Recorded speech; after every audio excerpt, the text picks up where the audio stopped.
Hey, so tonight we're gonna talk about something wild.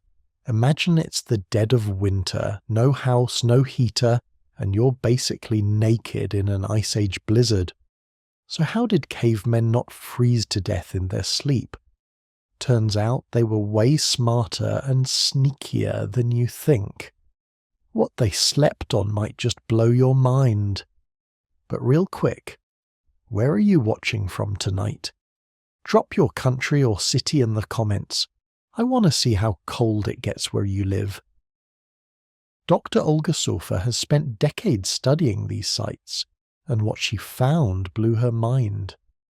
We weren't looking at primitive shelters, she explains, brushing decades of sediment from mammoth bones. We were looking at architecture. The numbers are staggering. At sites like Medrich and Mason, these Ice Age engineers constructed houses using the bones of over 150 mammoths. That's not a typo.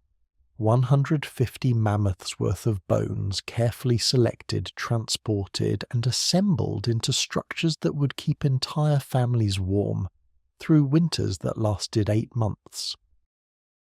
But here's the genius part that nobody talks about. These weren't just random bone piles. These were thermal engineering marvels that understood heat dynamics better than most modern homes. The foundation was mammoth skulls, each skull weighing over 200 pounds, interlocked like prehistoric concrete blocks. The walls? Massive shoulder blades and pelvic bones stacked with mathematical precision. But the real innovation was the insulation system. They packed the gaps between bones with smaller bones, creating dead air spaces that trapped heat like prehistoric double glazing. The sleeping areas blew my mind. These Ice Age bedroom designers created raised sleeping platforms using mammoth leg bones as supports. Why raised? Because cold air sinks. By elevating their beds just 18 inches off the ground, they created warm sleeping zones while cold air pooled harmlessly below. But wait, it gets better. They engineered ventilation systems. Small gaps between specific bones created controlled airflow that prevented carbon monoxide poisoning from their fires while maintaining optimal temperature. They'd figured out HVAC systems 40,000 years before we called them HVAC systems. The thermal mass was incredible. Those massive mammoth bones absorbed heat during the day when fires burned brightest, then slowly released that warmth throughout the night. It's the same principle modern homes use with concrete floors and brick walls, except these people did it with elephant bones. Recent excavations revealed something that made archaeologists question everything they thought they knew. At Kostenki, they found evidence of underfloor heating, channels carved beneath sleeping areas that directed warm air from central fires throughout the entire structure. Prehistoric radiant heating that kept families comfortable in temperatures that would kill modern humans in hours. The bedding inside these bone houses was luxury beyond imagination. Multiple layers of carefully prepared furs arranged in specific sequences.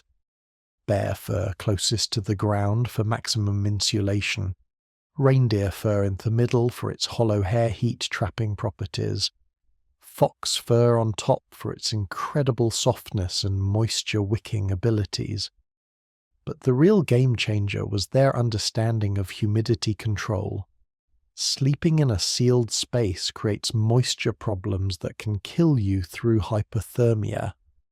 These Ice Age engineers have solved this by placing specific plants and mosses in strategic locations that naturally absorbed excess moisture while releasing pleasant aromatics that we now know have antimicrobial properties. The evidence shows these bone houses weren't temporary shelters. They were multi-generational homes, continuously improved and expanded over decades. Some sites show evidence of 3 distinct building phases, each one more sophisticated than the last. Families were literally building better homes for their children and grandchildren. The sleeping arrangements inside reveal complex social structures. Children slept closest to the central fire surrounded by adults. Elderly family members had special alcoves designed for easy access, but maximum warmth. Even injured or disabled members had customized sleeping areas that accommodated their specific needs. And here's the detail that gives me chills. They decorated these bedrooms. Mammoth ivory carved into intricate patterns. Ochre paintings on the interior bone walls. Carefully arranged shells and stones that serve no practical purpose except beauty. These people living in conditions that would challenge Navy SEALs still found time to make their sleeping spaces beautiful. The heating technology was so effective that archaeologists find evidence of people wearing minimal clothing inside these structures, even during the worst Ice Age winters. While outside temperatures hit -60, inside temperatures stayed comfortable enough for normal human activities. But perhaps the most incredible discovery came from analysis of the bones themselves. These weren't random mammoth kills. The bones show careful selection, specific age groups, specific bone types, even specific weathering patterns. They were choosing bones like modern architects who choose materials, understanding that different bones had different thermal properties. Some mammoth bones are naturally hollow, creating perfect insulation chambers. Others are dense and heavy, ideal for thermal mass. The builders understood which bones to use where, creating integrated heating systems that modern engineers study for inspiration. The scale of these projects reveals something profound about Ice Age society. Moving and assembling 40 tons of mammoth bones required massive community cooperation, extended families working together, sharing knowledge, planning for the future. These weren't desperate survivors scraping by day to day. These were sophisticated people building for generations. Recent thermal imaging of reconstructed bone houses shows they could maintain interior temperatures 60 degrees warmer than outside air. That's the difference between deadly cold and comfortable living. It's the difference between survival and civilization. When you realize that these thermal engineering marvels were built by people using only stone tools and human labor, the achievement becomes almost impossible to comprehend. No cranes, no power tools, no modern materials, just human intelligence, cooperation, and an absolute refusal to accept that winter had to mean suffering. The mammoth bone bedroom wasn't just about staying warm. It was humanity's declaration that we could engineer our environment rather than simply endure it. It was the moment we stopped being at nature's mercy and started writing our own rules. These Ice Age architects didn't just survive the last glacial maximum, they thrived in it, creating living spaces so effective that their thermal principles are still used in modern Arctic construction. They turned the frozen wasteland into home, and in those carefully heated, perfectly insulated mammoth bone bedrooms, surrounded by family and warmed by engineering genius, our ancestors slept better than many people do today. They'd solved the fundamental challenge of human existence, how to be comfortable in an uncomfortable world. The mammoth bone bedroom revolution proved something profound. Give humans enough motivation, and we'll turn elephant bones into 5-star accommodations. We'll make the impossible comfortable and the unbearable livable. Looking at your script so far, you've laid an incredible foundation, with 4 comprehensive parts covering ancient bedding systems, mammoth bone architecture, thermal management, and survival innovations. But perhaps the most revolutionary survival technology wasn't made of stone or bone or hide. It was made of something far more powerful: human connections. In the frozen darkness of an Ice Age winter, your greatest weapon against death wasn't your spear or your fire. It was your neighbour.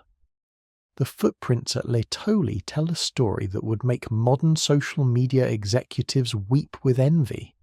6 million years ago, 3 early humans walked across volcanic ash, their prints preserved for eternity. But here's what stops researchers cold. They were walking together side by side in perfect coordination. Even our most ancient ancestors understood something we're still learning today. Survival is a team sport. Fast forward to 30,000 years ago, and Ice Age humans had perfected social networking in ways that would shame Silicon Valley.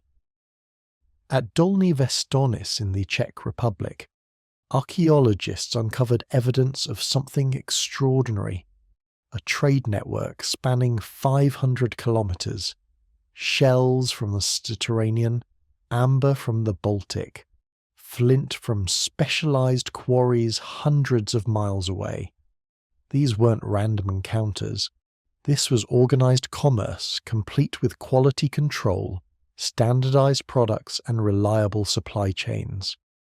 Dr. Gigi Svoboda, who spent decades excavating Dolní Věstonice, puts it bluntly.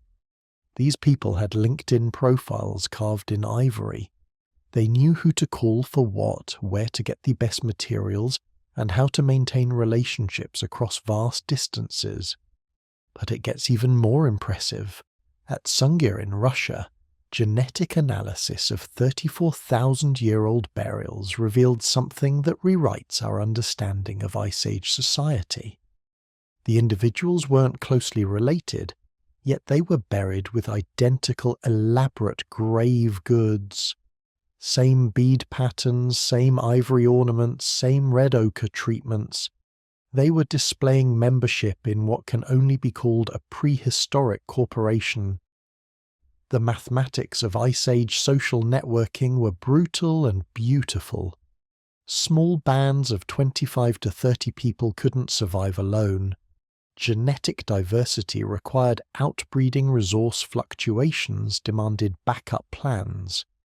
Knowledge preservation needed redundancy, so they built what anthropologists now recognize as the first global civilization, a network of interconnected groups spanning continents. Consider the mind-blowing logistics.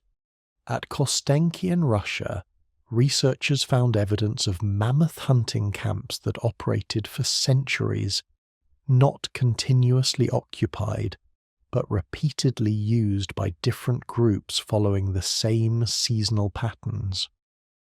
They developed time-sharing arrangements for prime real estate, complete with maintenance protocols and usage rights. Ancient Airbnb, but with mammoths. The social technologies they developed would make modern HR departments jealous. Conflict resolution without violence, resource allocation based on need rather than power, leadership that rotated based on expertise rather than the inheritance, decision-making processes that included every adult voice. They'd solved problems we're still struggling with in boardrooms and parliaments. Dr. Sarah Hurdy from UC Davis studies the evolutionary basis of human cooperation. Ice Age humans didn't just cooperate better than other species, they cooperated better than we do today. They had to. When winter lasted 8 months and one bad decision meant death for everyone, you couldn't afford office politics or ego conflicts. Cooperation wasn't optional. The evidence appears in the most unexpected places. At Pavlov in the Czech Republic, archaeologists found something that initially baffled them: identical tool designs appearing simultaneously across sites hundreds of miles apart. Not traded tools, locally made tools using identical techniques. Someone was teaching standardized manufacturing processes across vast distances. They'd invented franchising. Even more remarkable, they'd solved the innovation paradox. How do you maintain traditional knowledge while encouraging new ideas? How do you preserve what works while adapting to change? The archaeological record shows they managed both. Core technologies remained stable for millennia, while experimental variations constantly appeared, were tested, and either adopted or abandoned. The social safety nets they created were more comprehensive than most modern welfare systems. At Kafsa Cave in Israel, a child with severe developmental disabilities was cared for until death, then buried with the same honours as successful hunters. At Shanidar Cave in Iraq, a man who'd lost an arm, eye, and suffered severe head trauma lived for years afterward, clearly supported by his community. These weren't societies that discarded the weak. They were societies that understood that today's burden might be tomorrow's wisdom keeper. But perhaps their greatest social innovation was something we've largely forgotten: true leisure. Despite living in conditions that would challenge modern survivalists, Ice Age humans worked an estimated 15 to 20 hours per week. The rest was social time, community time, creative time, time for art, music, storytelling, and simply being human together. Modern hunter-gatherer societies give us glimpses of this lost lifestyle. Kung people of the Kalahari work about 17 hours weekly for subsistence. The rest is social interaction, creativity, and what they call heart talk, deep conversations about life, relationships, and meaning. Ice Age humans, that's likely had similar patterns, just with better technology and more elaborate social networks. The collapse of these social networks, not climate change or human hunting, may explain why megafauna extinctions were so rapid and final. When mammoth populations fragmented, human knowledge networks fragmented too. Local expertise became isolated. Backup strategies were forgotten. The social technologies that had enabled sustainable hunting for millennia broke down just when they were needed most. We see this pattern repeating today. Traditional ecological knowledge disappears when communities are disrupted. Sustainable practices are abandoned when social networks fragment. The same connectivity that enabled Ice Age humans to thrive is what we're desperately trying to rebuild with our modern internet, our global supply chains, our international institutions. The bitter irony is that we've gained individual capability while losing collective resilience. An Ice Age human couldn't survive alone for a week, but their communities could survive anything. Modern humans can survive alone for months, but our communities collapse when the power goes out. Dr. Peter Gray from Boston College studies the social dimensions of human resilience. Ice Age humans now were like neurons in a vast brain. Individually limited, but collectively brilliant, they distributed their intelligence across their entire network. Kill one neuron, the brain keeps working. But damage the connections between neurons, and intelligence collapses. That's what happened to megafauna. The archaeological record shows that Ice Age social networks were anti-fragile. They got stronger under stress. Resource scarcity led to tighter cooperation. Climate challenges drove innovation. Population pressure forced expansion and cultural mixing. Every crisis became an opportunity for social evolution. They'd even solved the problem that destroys most modern organizations: scaling cooperation. As groups grew larger, Instead of becoming more hierarchical and bureaucratic, they became more networked and flexible. They developed what complexity scientists now call distributed leadership. Different people taking charge based on context and expertise, rather than fixed authority. The genius of their system was redundancy without waste. Multiple people knew every critical skill, but they specialized based on talent and interest. Everyone could make basic tools, but master craftspeople created the finest work. Everyone could gather plants, but plant specialists knew the most productive locations and techniques. Everyone could hunt, but expert hunters led the most challenging expeditions. This distributed expertise created what modern military strategists call graceful degradation. When you lose specialists, the system doesn't collapse. It just operates at reduced efficiency until new specialists can be trained. It's the difference between a pyramid, which collapses if you remove the top, and a web, which remains functional even when parts are damaged. The social technologies of Ice Age humans weren't primitive versions of modern institutions. In many ways, they were more advanced. They'd solved problems we're still working on. How do you maintain cooperation without coercion? How do you encourage innovation while preserving knowledge? How do you distribute resources fairly without destroying incentives? How do you make decisions that consider both individual needs and collective welfare? Their solutions were elegant, tested by millennia of success, and perfectly adapted to human psychology and small group dynamics. We abandoned these solutions not because they didn't work, but because they didn't scale to agricultural civilizations with thousands of people. But now, with global communication networks and distributed technologies, maybe we can learn from our ancestors again. The Ice Age humans who painted caves and carved Venus figurines and built mammoth bone houses weren't just surviving, they were thriving. They were creating art and music and stories. They were falling in love and raising children and caring for elders. They were living fully human lives in impossible conditions because they'd mastered the ultimate survival technology, each other. Every human alive today carries the genetic and cultural legacy of these master cooperators.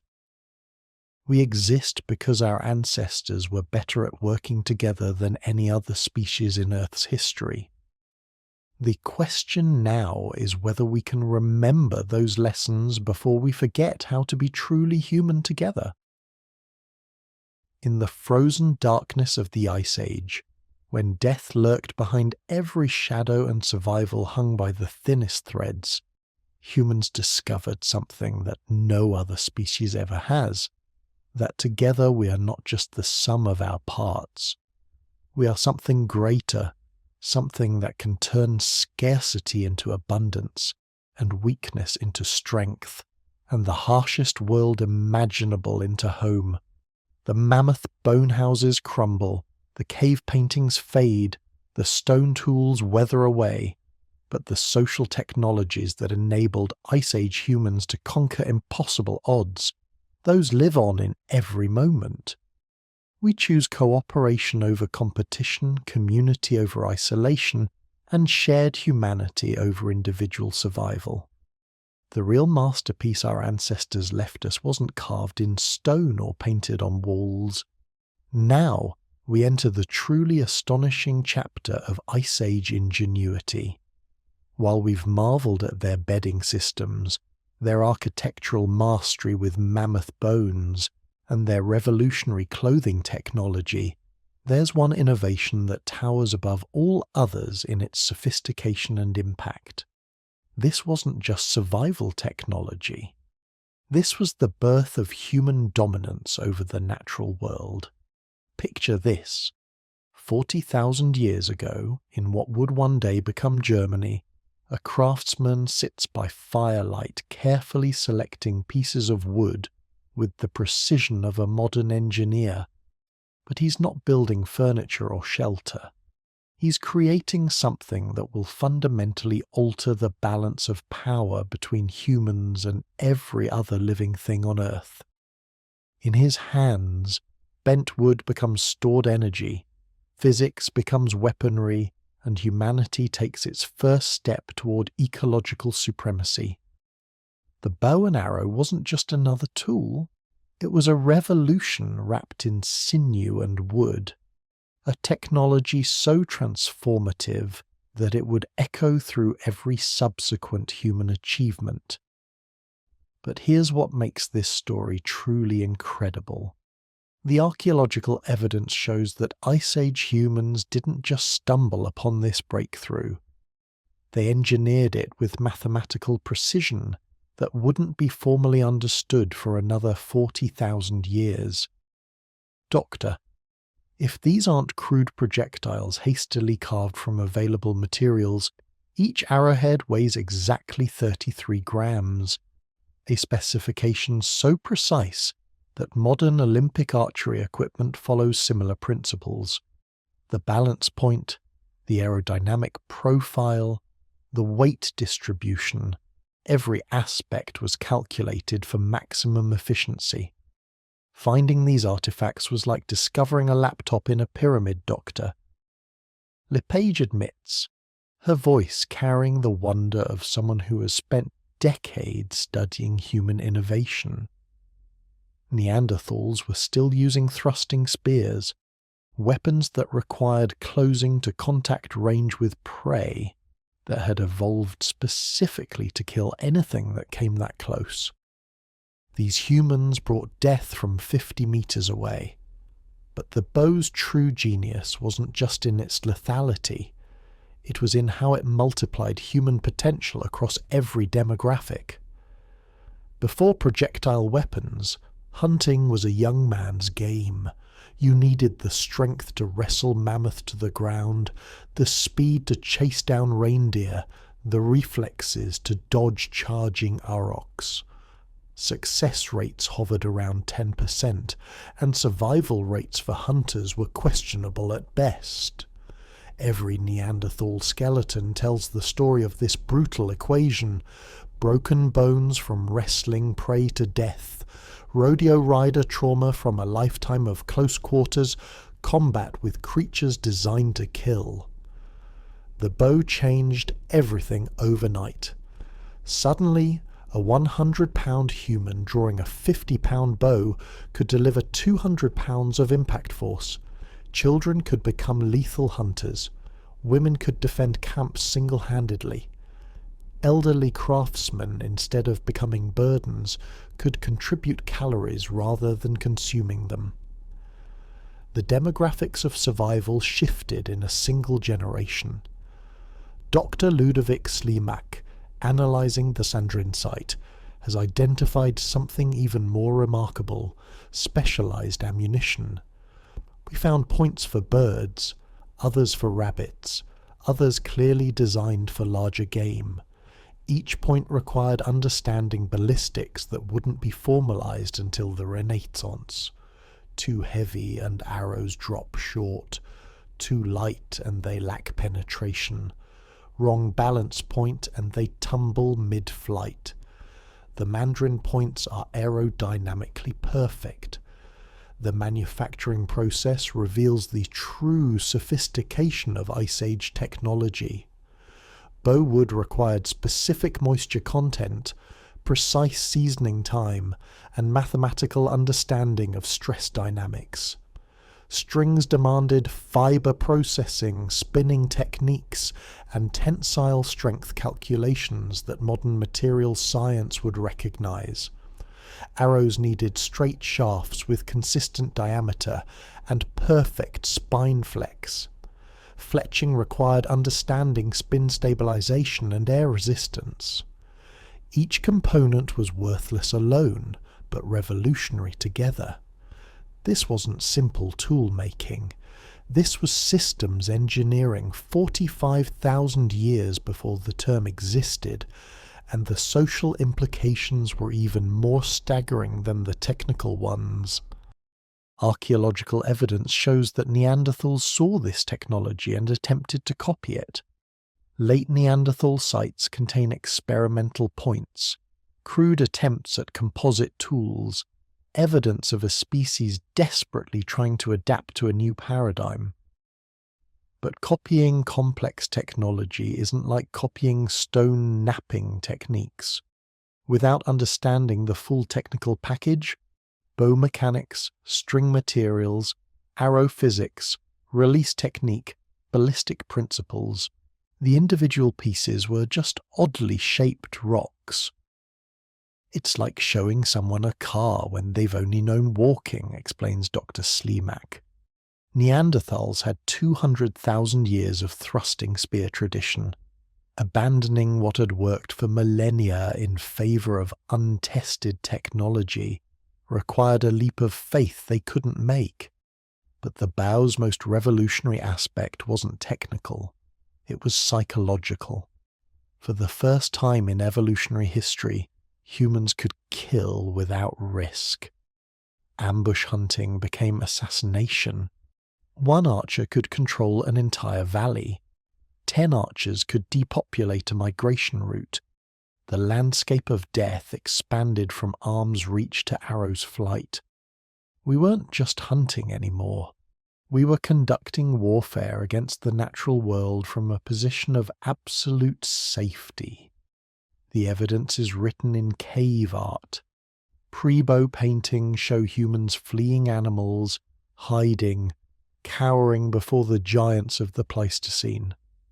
Post-bow art reveals a fundamental shift in perspective.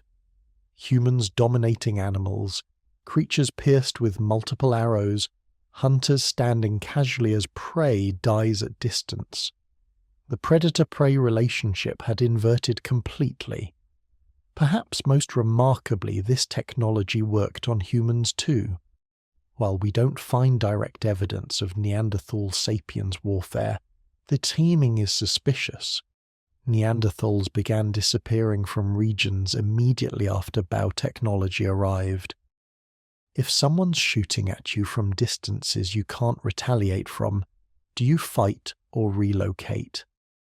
The archaeological record suggests most chose relocation, retreating to increasingly marginal territories until retreat was no longer possible. The bull created humanity's first arms race. Longer ranges demanded better materials. Better materials enabled faster arrows. Faster arrows required advanced fletching. By 20,000 years ago, arrow technology would shame modern carbon fibre attempts. Archaeologists have found arrows that flew true for 100 meters, penetrating hide that stops bullets. But perhaps the most touching evidence of the bow's importance comes from the smallest artifacts, children's bows. At Grot Mandrin, archaeologists discovered training weapons scaled 30% smaller than adult versions. Perfect proportions, working strings, blunt practice arrows. Someone spent weeks crafting these tools for 6-year-olds, teaching them that distance equals safety, that technology beats biology, that the world bends to those who understand its physical laws. This wasn't just tool making. This was education in human superiority. Each child learned that they didn't need to evolve stronger muscles or sharper teeth. They could simply invent better solutions. The bow didn't just change hunting, it changed what it meant to be human. From participants in nature's struggle to its choreographers, from subjects of evolution to its masters, the psychological impact reverberates through every subsequent human achievement. Every missile, every bullet, every drone strike traces its lineage back to that first bent stick, storing energy in a German cave. We've traded bows for ballistics, arrows for artillery, but the principle remains unchanged. Why engage when you can eliminate from safety? Why evolve when you can invent? 54,000 years later, we're still firing descendants of that first arrow, still choosing distance over engagement, still proving that bent wood could store energy, stored energy could be released on demand, and released energy could defeat anything evolution had spent millions of years perfecting. The bear wasn't just humanity's declaration of independence from ecological rules. It was our first shot in a war against biological limitations that we're still fighting and winning. Every time we choose technology over adaptation, engineering over evolution, invention over natural selection, we're honouring those Ice Age craftsmen who looked at a stick and saw stored energy. They couldn't have known they were creating the foundation for everything from catapults to spacecraft. They just knew that bent wood beat strong muscles, that distance conquered danger, that human intelligence could outmaneuver any predator's instincts. In teaching their children to draw bowstrings, they were teaching them to bend reality itself. The first arrow fired in that German cave wasn't just aimed at prey, it was aimed at the future. Here's part 7 of the 9-part script, written in the style of the reference materials and focusing on Ice Age sleeping innovations. But here's where the story gets absolutely mind-blowing. While we're obsessing over mammoth hunts and cave paintings, our Ice Age ancestors were solving humanity's most fundamental problem. How do you sleep when the outside temperature can literally kill you in minutes? How do you rest when saber-toothed cats are prowling outside your shelter? How do you maintain body heat through Arctic nights that lasted months? The answer wasn't just survival, it was engineering. Picture this. You're in Siberia, 25,000 years ago. The temperature outside is minus 40 degrees Fahrenheit. There's no central heating, no electric blankets, no down comforters shipped from REI. Just you, your family, and the brutal mathematics of thermodynamics. One mistake, one night of inadequate insulation, and your fossil material. But here's what archaeologists discovered that changes everything we thought we knew about Ice Age ingenuity. These people weren't just throwing animal skins on the ground and hoping for the best. They were creating thermal engineering systems that would make modern camping enthusiasts weep with envy. At Dolní Věstonice in the Czech Republic, researchers uncovered something that stopped them cold. Literally. A 26,000-year-old sleeping area that wasn't just sophisticated, it was revolutionary. Multiple layers of carefully selected materials, each chosen for specific thermal properties. Reindeer fur for the base layer, positioned with the hair facing down to create air pockets.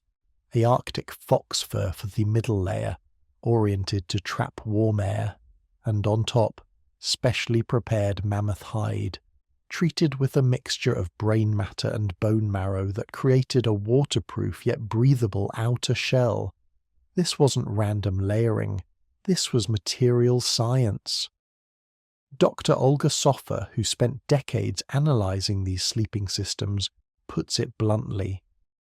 These people understood heat transfer better than most modern engineers.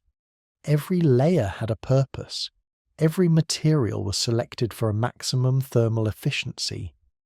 But the real breakthrough wasn't the materials, it was the mathematics. See, human bodies generate about 100 watts of heat S at rest. That's roughly equivalent to a bright light bulb. In normal conditions, that's plenty to keep you warm. But at minus 40, you're losing heat faster than you can produce it. The solution? Multiply the heat sources. Ice Age families didn't sleep alone. They slept in carefully orchestrated thermal clusters. adults on the outside, children in the center, bodies positioned to maximize shared warmth while minimizing heat loss. They'd discovered what modern survival experts call buddy warming, except they'd perfected it to an art form. At Pinsevent in France, archaeologists found sleeping areas arranged in precise patterns. Not random family groups, but calculated thermal arrangements. Pregnant women positioned near the fire, but not too close. Elderly members placed where they could benefit from multiple body heat sources. Children nestled between adults in configurations that would make modern pediatric hypothermia specialists nod in approval. The sleeping surfaces themselves were marvels of prehistoric engineering.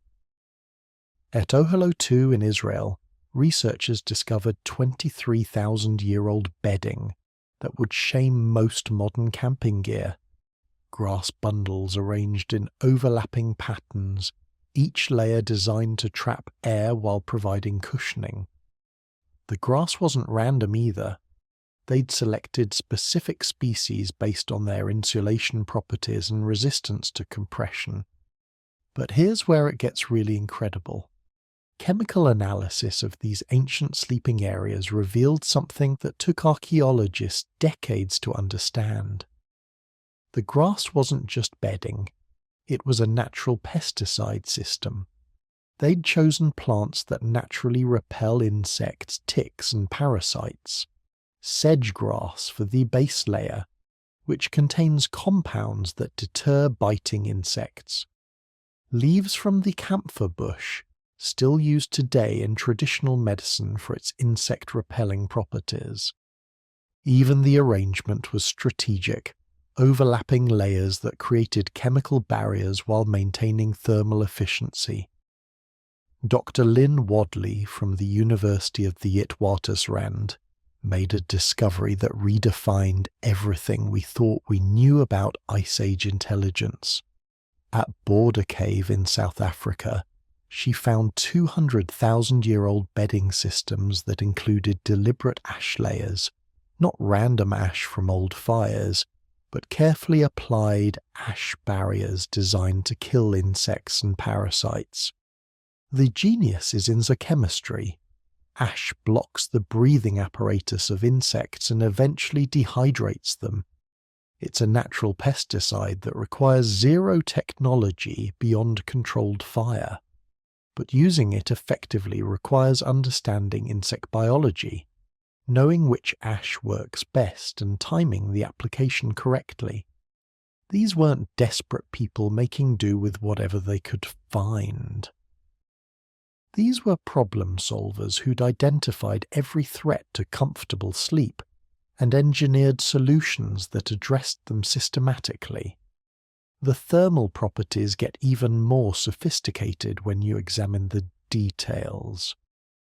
At Mesmyskaya Cave in Russia, sleeping areas show evidence of radiant heating systems, stones heated by the fire during the day, then carefully positioned around sleeping areas to provide warmth through the night. The rocks weren't random either. They'd selected stones with high thermal mass that would release heat slowly and steadily. Some sleeping areas show evidence of primitive but effective ventilation systems. Air gaps positioned to allow fresh oxygen while preventing heat loss.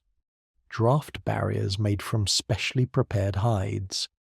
Even humidity control using absorbent materials to prevent condensation that could freeze and create deadly cold spots. But perhaps the most impressive innovation was modularity. These weren't permanent beds, but adaptable systems that could be reconfigured based on conditions. Colder nights meant tighter clustering and additional layers. Warmer periods allowed for more spacing and lighter covering. Sick or injured members could be positioned for optimal care while maintaining thermal efficiency for the group. The archaeology reveals something else that's absolutely staggering. These sleeping systems were maintained across generations. Evidence from some sites shows the same sleeping areas being used, improved, and refined over thousands of years. Knowledge passed down not just through demonstration, but through active innovation. Each generation adding improvements, testing new materials, refining the thermal engineering. At Sungir in Russia, a 34,000-year-old burial revealed sleeping gear so sophisticated it took modern researchers years to understand its construction. Sewn sleeping bags made from multiple fur types, each positioned for specific thermal properties. Insulation that varied in thickness based on body heat distribution patterns. Even foot warmers, pouches filled with heated stones and positioned to prevent frostbite. The social organization required for these sleeping systems reveals intelligence that goes far beyond individual survival. Someone had to coordinate the gathering of materials. Someone had to understand the thermal properties of different furs and how they work together. Someone had to teach the construction techniques and ensure quality control. This wasn't just survival, this was civilization. Modern sleeping bag manufacturers study these Ice Age innovations, the layering principles, the material selections, the thermal management techniques. They're all based on discoveries made by people who couldn't write down their formulas, but understood heat transfer at a molecular level. Dr. Ian Gilligan from the University of Sydney spent years reconstructing Ice Age sleeping systems. His conclusion is humbling. In terms of thermal efficiency per unit weight, these prehistoric sleeping systems outperformed anything we produced until the late 20th century. The most sophisticated sleeping systems weren't found in the warmest climates, but in the most challenging ones. The harshest conditions produced the most innovative solutions. Arctic sites reveal sleeping gear that could maintain core body temperature in conditions that would overwhelm modern equipment. But the real breakthrough wasn't technological, it was psychological. These sleeping systems didn't just provide physical comfort. They created social bonds that held communities together through impossible conditions. Shared warmth meant shared survival. Cooperative thermal management meant cooperative everything else. When you're literally depending on someone else's body heat to survive the night, individual versus group interests disappear. You succeed together, or you freeze separately. The sleeping arrangements that kept Ice Age families alive also created the social structures that would eventually build civilizations. Every night for thousands of years, our ancestors solved the fundamental equation of human survival: how to maintain life in conditions designed to end it. They didn't just solve it, they mastered it so completely that their solutions remained unimproved for 25,000 years. The next time you adjust your thermostat or pull up an electric blanket, remember this: you're using technology that makes survival easier, but not necessarily better. Our Ice Age ancestors, sleeping on engineered grass mattresses under carefully layered furs, generated more body heat, slept more soundly, and woke up more rested than most modern humans ever will. They turned the simple act of sleep into a masterpiece of thermal engineering, social cooperation, and survival innovation. The flickering torch casts shadows on limestone walls as the young mother adjusts her position by the fire, feeling the familiar ache in her lower back. Around her, 27 members of her band sleep fitfully on their carefully prepared bedding, layers of sedge grass topped with aromatic leaves that keep the insects at bay. But she cannot sleep. Not tonight. The contractions have been building for hours, and she knows her time has come. Welcome to perhaps the most crucial moment in Ice Age survival. Childbirth in the Paleolithic world, where bringing new life into existence required not just courage, but an entire community's accumulated wisdom about life, death, and everything in between. We've explored how our ancestors conquered the cold, mastered fire, and outlasted giants. But perhaps their greatest triumph wasn't over mammoths or climate. It was ensuring the next generation survived to carry humanity forward. Tonight, in this cave that has sheltered families for countless generations, we witness the moment that made all other achievements possible, the birth of hope itself. The midwife, a woman whose own childbearing years ended a decade ago, kneels beside the labouring mother with practised calm. Her hands, weathered by 40 winters of survival, carry knowledge passed down through generations of successful births. She knows which plants ease pain, how to position a struggling infant, when to worry and when to wait. In a world without hospitals or medical schools, she is professor, surgeon, and guardian angel combined. Archaeological evidence from sites across Europe reveals the sophisticated understanding our ancestors had of childbirth and infant care. At Dolní Věstonice, researchers found what appears to be a birthing area, a specially prepared space near the hearth with soft materials and evidence of medicinal plant use. These weren't random arrangements, but carefully designed environments that maximised the chances of both mother and child surviving this most dangerous passage. The contractions intensify, and the mother grips a piece of mammoth ivory, carved smooth by countless hands before hers. This birthing tool, found at multiple Paleolithic sites, served both practical and spiritual purposes. Its surface polished by the sweat and tears of women who had laboured here before, it connected her to an unbroken chain of mothers stretching back to humanity's beginning. As dawn approaches and the labour progresses, something remarkable happens. The entire band awakens, not from noise. Ice Age mothers learn to birth quietly to avoid attracting predators, but from an almost supernatural awareness that new life is arriving. Children are gently moved to the cave's far end while the elder women gather around their labouring sister. The men maintain the fire and stand guard, their usual hunting roles transformed into protective vigilance. This communal response to childbirth wasn't sentimentality, but survival strategy. In a world where every person mattered, where the loss of even one individual could doom the entire group, birth was everyone's business. Modern hospitals with their sterile isolation would have baffled our ancestors, who understood that bringing life into the world required the full strength of the community. The moment arrives with the sunrise. After hours of struggle, a cry pierces the morning air.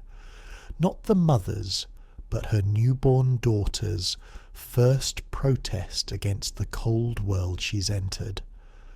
The midwife quickly clears the infant's airways with techniques that wouldn't look out of place in a modern delivery room, then places the baby on her mother's chest for that crucial first contact.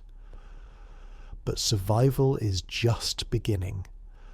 In the Ice Age, approximately half of all children died before reaching adulthood. This harsh mathematics meant that every birth was both celebration and gamble, every infant both precious hope and heartbreaking uncertainty. The band would invest everything in this child's survival, but they also knew that loving her meant accepting the possibility of losing her. The aftercare reveals the depth of Paleolithic medical knowledge. The midwife uses specific plant preparations to help expel the placenta, applies moss with natural antibiotic properties to prevent infection, and monitors both mother and child for signs of complications. The placenta itself isn't discarded, but buried in a special location. Some sites show evidence of placental burial grounds, suggesting spiritual beliefs about the connection between birth, death, and rebirth. As the new mother rests with her daughter, the band begins preparations that will shape this child's entire existence. A cradle board is crafted from carefully selected materials: soft furs, waterproof hides, and aromatic woods that repel insects. This isn't just baby furniture, but survival technology designed to keep an infant alive in conditions that would challenge any modern parent. The infant's first feeding brings another crucial element into focus: the role of the extended family in child survival. While the biological mother provides primary nutrition, other lactating women in the band stand ready to nurse if needed. This communal nursing system, evidenced by isotopy analysis of ancient teeth, meant that no infant would starve simply because their mother couldn't produce enough milk.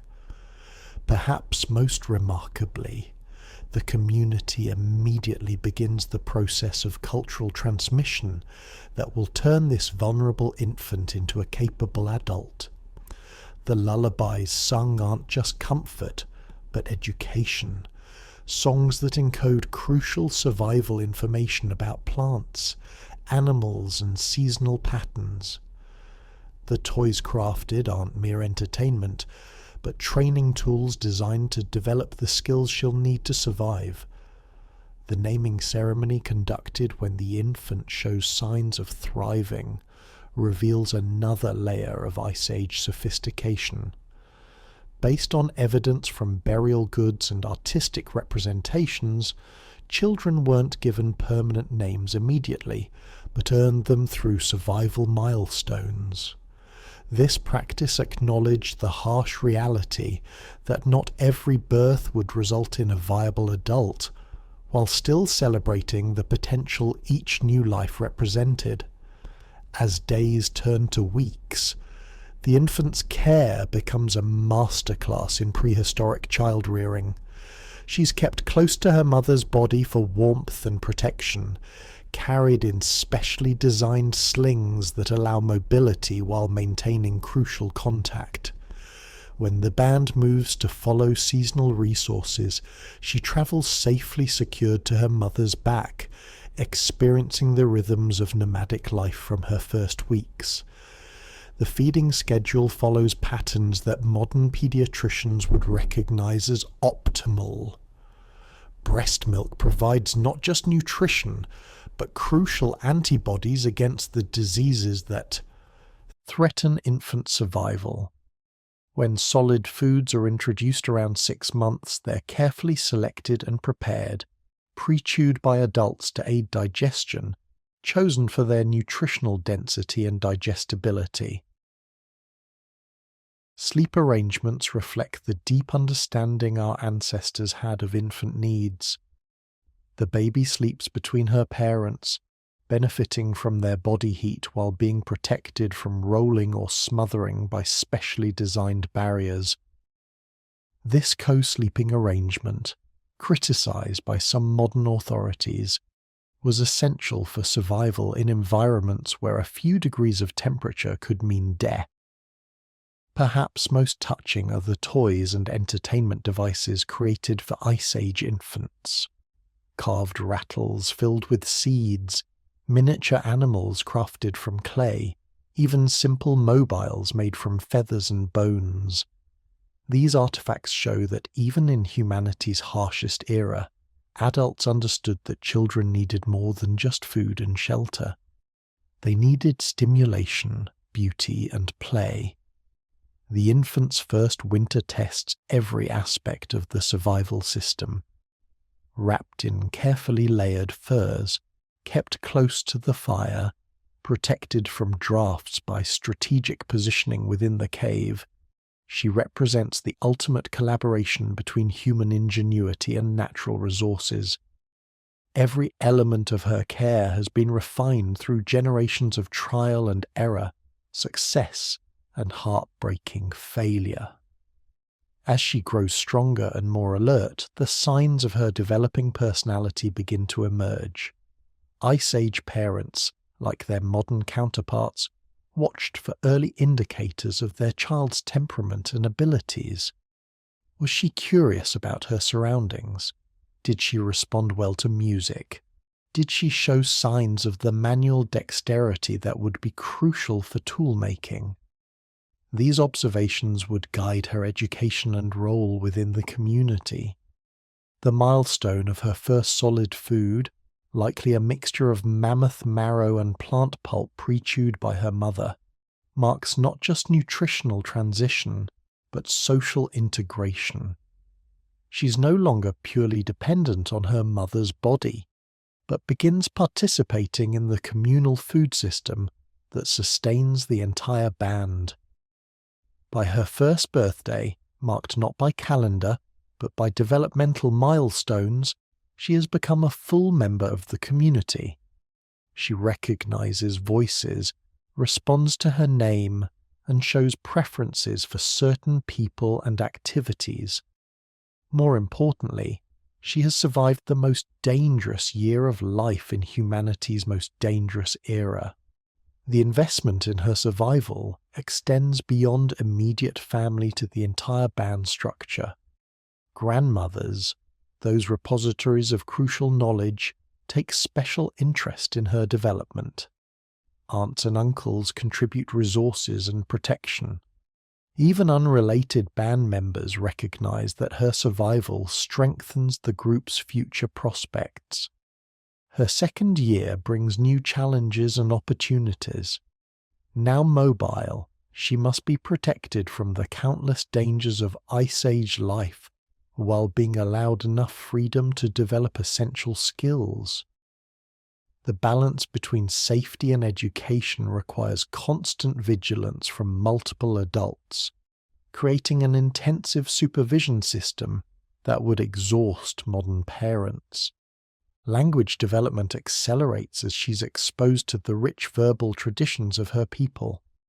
The stories told around the evening fire aren't just entertainment, but curriculum, encoding survival information in memorable narratives. Songs teach seasonal patterns, plant identification, and animal behavior. Even casual conversation provides lessons in social interaction and cultural values. By age 3, she begins participating in simple tasks, gathering easily identified plants, helping prepare hides, carrying small items during moves. These aren't chores imposed on a child, but opportunities to practice adult skills in safe environments. Every task is both education and contribution, preparing her for eventual independence while acknowledging her current value to the community. The transition from complete dependency to gradual autonomy reflects the deep understanding our ancestors had of child development. They recognized that pushing too hard, too fast could break a child's spirit, while protecting too much could leave them unprepared for adult responsibilities. The balance they achieved produced adults capable of surviving conditions that would challenge any modern human. As our young survivor enters her 4th year, she embodies the triumph of Ice Age child-rearing. Fed on mammoth milk and raised by the combined wisdom of her community, she carries forward not just genes, but culture. The accumulated knowledge that allowed humanity to outlast giants, survive climate chaos, and spread across the globe. Her existence proves that even in Earth's harshest conditions, humans found ways to nurture the next generation. She is living testimony to the power of community, the importance of accumulated wisdom, and the unbreakable determination of parents to give their children better lives than their own. Tonight, as she sleeps safely between her parents in their carefully prepared bedding. She doesn't know that she represents one of evolution's greatest achievements. She's simply a child, loved and protected, growing stronger each day in preparation for the challenges and opportunities that await her. But we know better. We know that her survival required the coordination of an entire community, the application of sophisticated medical knowledge, and the dedication of adults willing to sacrifice everything for the next generation. She is the future made flesh, hope given form, the living proof that even in the darkest times, humanity's greatest instinct isn't for conquest or domination, it's for love. Looking at your existing script and reference materials, I can see you've created a comprehensive journey through Ice Age survival that culminates powerfully. For Part 9, you need a conclusion that brings together all the sophisticated sleeping technologies while delivering a final memorable insight. Here's a script that matches your established tone and style. Throughout the Ice Age, our ancestors demonstrated extraordinary technological innovation beyond primitive stereotypes, developing sophisticated sleep systems with layered materials like sedgegrass, insect-repellent leaves, animal hides, and even composite clay adhesives, enabling safe, comfortable, and hygienic rest in extreme climates.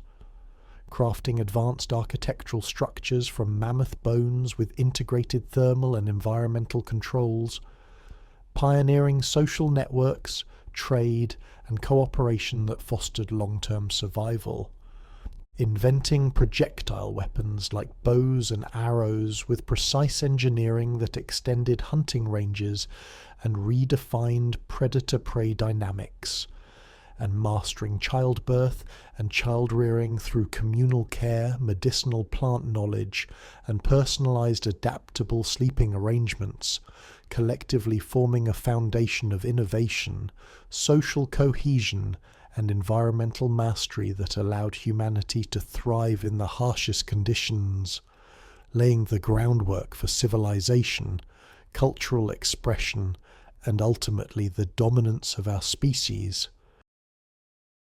Picture this. You're huddled around a flickering fire 30,000 years ago, your stomach growling as the last of yesterday's mammoth meat disappears. Outside, saber-toothed cats prowl in darkness, their eyes reflecting your flames like deadly stars. The cave bear that claimed the neighboring shelter hasn't stopped growling for hours. And you're about to discover the secret that separates human survivors from human corpses in the Ice Age. What you sleep on tonight determines whether you wake up tomorrow. Forget everything Hollywood taught you about cavemen dragging knuckles and grunting. The archaeological evidence reveals something far more sophisticated, far more ingenious, and frankly, far more brutal than any movie dared imagine. Your ancestors weren't primitive brutes. They were survival engineers who turned the frozen wasteland into humanity's first luxury hotel. But here's what'll shock you. The difference between life and death often came down to 6 inches. 6 inches of carefully engineered bedding that could mean the difference between hypothermia and warmth, between predator bait and invisible shelter, between waking up refreshed or not waking up at all. I'm about to reveal the forgotten technologies that kept our species alive when Earth was trying its absolute hardest to kill us. We're talking about innovations so effective that modern outdoor gear companies are still trying to reverse engineer them. Sleep systems so sophisticated that Navy SEALs would weep with envy, and survival strategies so ruthlessly efficient that they helped a hairless, weak ape species conquer a planet ruled by giants. The evidence comes from 3 revolutionary archaeological sites that have rewritten everything we thought we knew about Ice Age survival. At Sibudu Cave in South Africa, researchers discovered 77,000-year-old bedding that would make a 5-star hotel jealous. At Border Cave, they found a pest control system that modern exterminators can't match. And at a Halo 2 tune, they uncovered sleeping technology so advanced it took humanity 70,000 years to improve upon it. But this isn't just ancient history. As climate change threatens to destabilize our modern world, as supply chains collapse and technology fails, the survival wisdom encoded in these prehistoric sleeping systems might be the difference between thriving and dying in an uncertain future. Your ancestors faced down ice ages, supervolcanic eruptions, and predators that could snap your spine like kindling, and they did it all while getting a better night's sleep than most modern humans. So settle in, because we're about to journey back to a time when your bedroom was a battlefield, your mattress was a miracle of engineering, and your pillow could literally save your life. Welcome to the ultimate guide to Ice Age bedding, where comfort met catastrophe, and somehow comfort won. The first bombshell drops at Sibudu Cave, South Africa, where Dr. Lynn Wadley made a discovery that sent shockwaves through the archaeological world.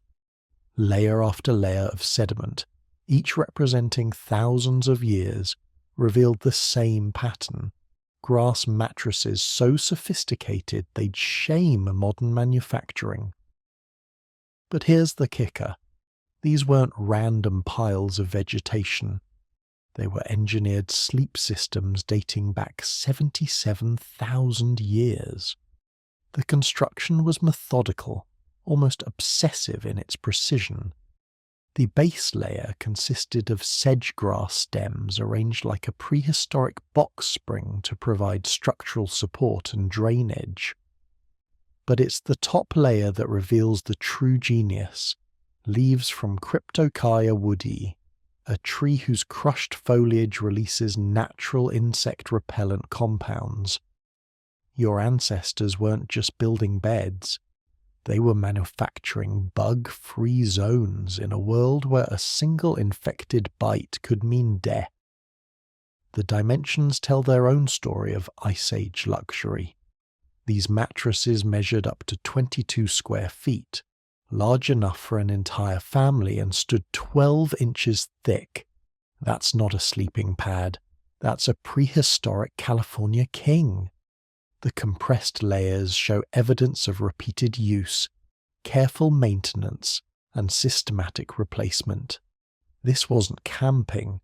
This was permanent residential engineering. But here's where it gets really wild. When the bedding became too infested or worn, they didn't abandon it like modern hunter-gatherers. They burned it deliberately. The charcoal layers at Sibudu reveal a maintenance schedule that would impress any modern facility manager. Burn the old bedding, spread ash to deter insects, lay down fresh materials, rinse and repeat for 40,000 years. Think about the implications. This level of bedding technology required not just knowledge but culture. Someone had to discover that Cryptocarya woodii repelled insects. Someone had to figure out the optimal grass-to-leaf ratio. Someone had to develop the burning protocols. And all of this knowledge had to be passed down through generations, refined and perfected across millennia. The chemical analysis reveals just how sophisticated this pest control really was.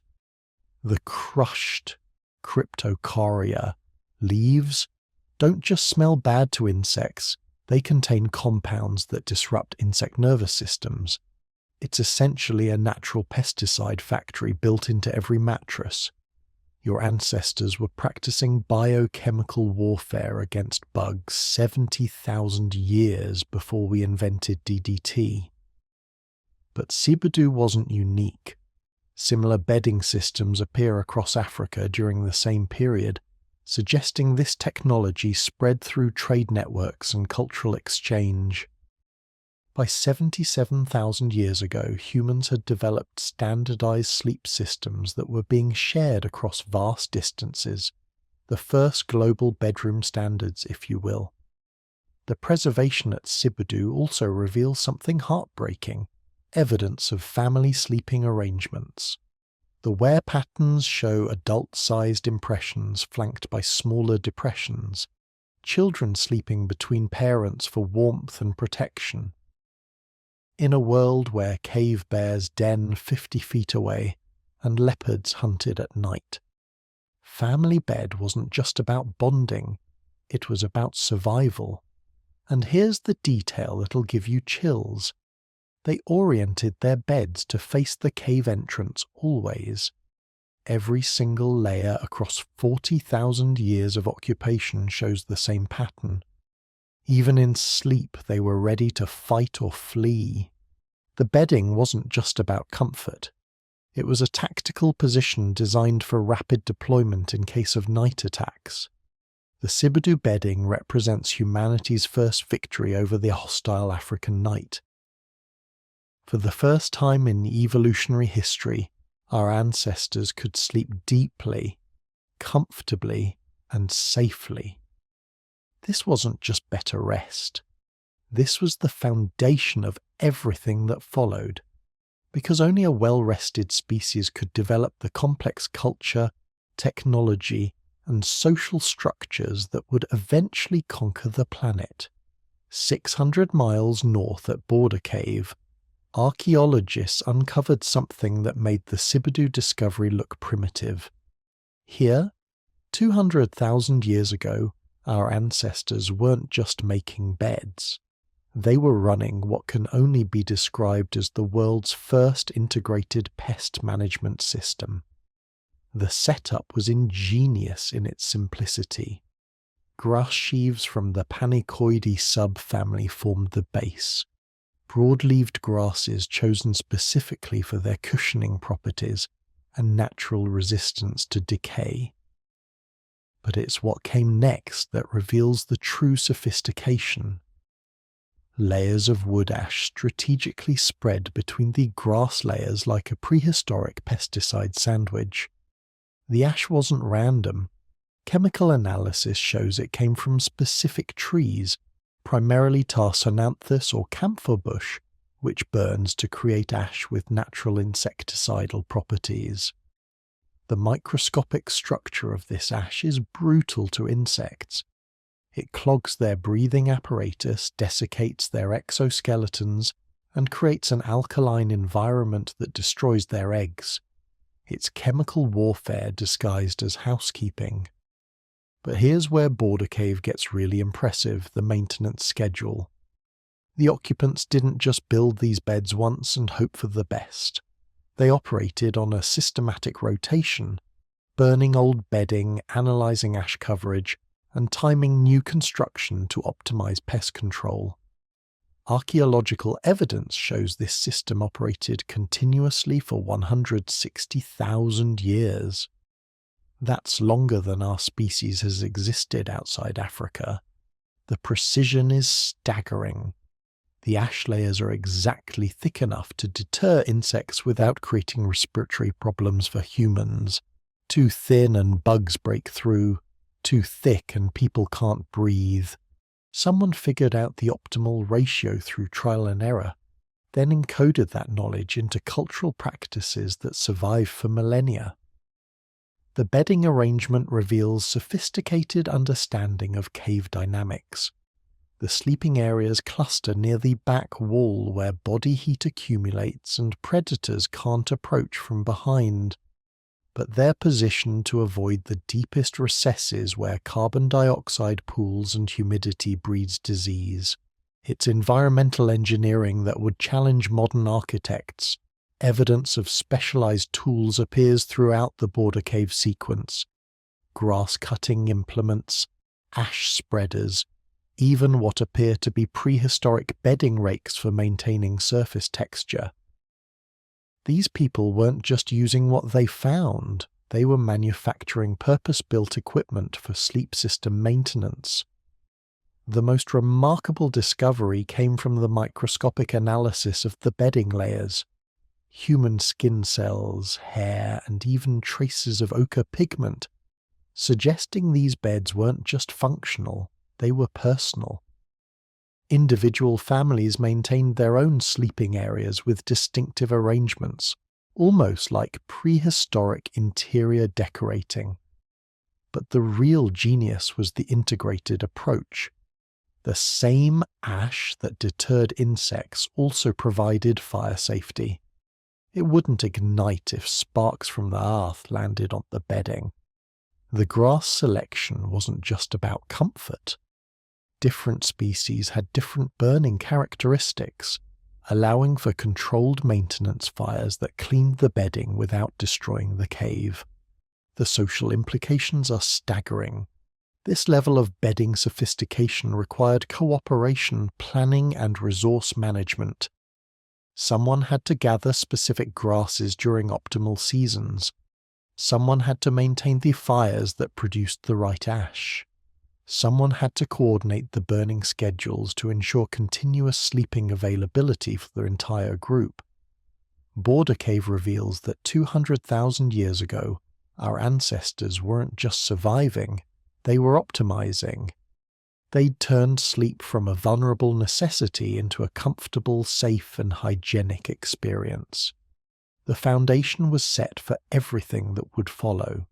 The complex societies, the technological innovations, the cultural achievements that would eventually transform a small band of African apes into the dominant species on Earth. And it all started with figuring out how to sleep without being eaten, bitten, or frozen to death. The border cave bedding system wasn't just engineering, it was the beginning of human civilization, one comfortable night at a time. But if Sibidu and Border Cave were impressive, Ohalo too was revolutionary. 23,000 years ago, on the shores of the Sea of Galilee, our ancestors achieved something that wouldn't be seen again until the invention of modern mattress manufacturing, mass-produced, standardized sleeping surfaces with integrated attachment systems. The preservation at Ohalo 2 is miraculous. Waterlogged sediments that captured every detail of daily life like prehistoric amber. And what they reveal is a bedding technology so advanced, it seems almost alien for its time period. We're talking about engineered sleep surfaces that use materials science, mechanical engineering, and even early chemistry. The construction method was revolutionary. Instead of loose grass layers like earlier sites, the Ohalo 2 inhabitants created thick grass bunches and arranged them in overlapping patterns like prehistoric shingles, designed to shed moisture and distribute weight evenly. But here's the breakthrough. They used a clay-based adhesive to bind the grass bunches together, creating the world's first composite mattress material. The clay adhesive wasn't just mud. Chemical analysis reveals a sophisticated mixture. Local clay combined with the organic binders, probably plant saps, heated to specific temperatures to achieve optimal adhesion without becoming brittle. They'd essentially invented a prehistoric polymer, a flexible, waterproof bonding agent that held the entire sleep system together. The engineering precision is mind-blowing. The grass bunches were sized uniformly, suggesting standardized manufacturing processes. The clay application shows consistent thickness and coverage patterns. Most impressively, the entire system was modular. Damaged sections could be replaced without rebuilding the entire bed. It's preventive maintenance thinking that wouldn't reappear until the Industrial Revolution. But Ohalo 2's real innovation was spatial optimization. Unlike the family-style bedding at earlier sites, these sleeping areas were individually sized and positioned. Analysis shows beds designed for single adults, couples, and family groups, each optimized for different thermal and space requirements. They'd invented custom bedding 20,000 years before anyone else. The positioning reveals sophisticated understanding of indoor climate control. The beds weren't randomly placed, but positioned to take advantage of heat circulation patterns within the structures.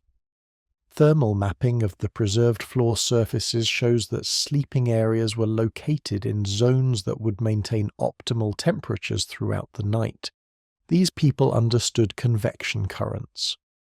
Tool marks on the preserved bedding show evidence of maintenance activities, regular fluffing to maintain loft, systematic replacement of worn sections, and even what appears to be seasonal reconfiguration, lighter arrangements for warm weather, denser configurations for cold periods. This wasn't static technology. It was adaptive engineering. The most stunning discovery was evidence of quality control. Some grass bunches show signs of being rejected and discarded. Microscopic analysis reveals inferior grass species, improper preparation, or inadequate sizing. Someone was inspecting these materials and maintaining manufacturing standards, quality assurance 23,000 years ago. The social implications are staggering.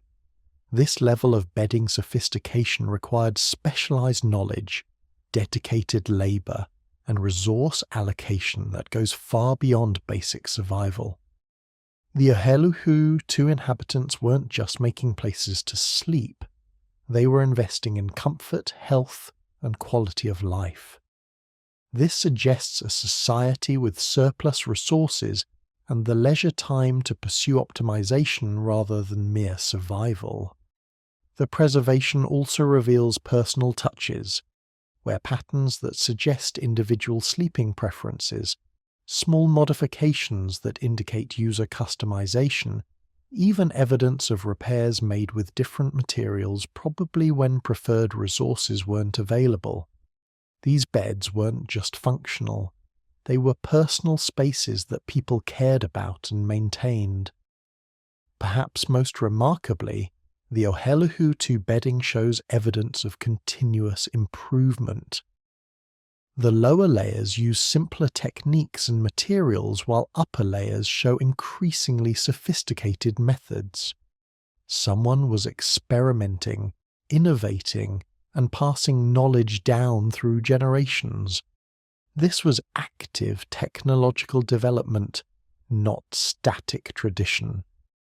The Ohalo 2 site represents the moment when human bedding technology achieved something unprecedented.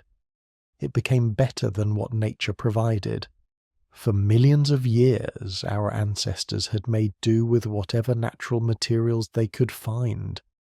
But at Ohalo 2, they began manufacturing superior alternatives.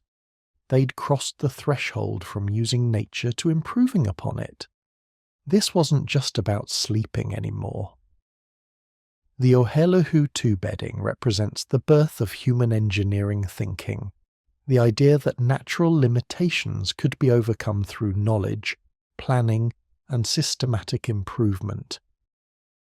Every technology that followed, from agriculture to spaceflight, flows from this fundamental insight. Humans don't have to accept the world as they find it. 23,000 years ago, beside an ancient lake, our ancestors achieved something profound. They didn't just survive the night, they conquered it, and in doing so they laid the foundation for every comfort, every innovation, every achievement in human history, all because someone figured out how to sleep better than nature intended. But grass and clay were just the beginning. The real game changer came when our ancestors discovered they could turn their predators into their protectors by sleeping on their skins. The archaeological evidence reveals a transformation so profound it literally changed human physiology, the moment we began wearing the night instead of hiding from it. The story begins in Morocco 300,000 years ago, where cut marks on animal bones tell a tale of desperate innovation. These aren't butchery marks. They're skinning marks made with tools specifically designed to remove pelts intact.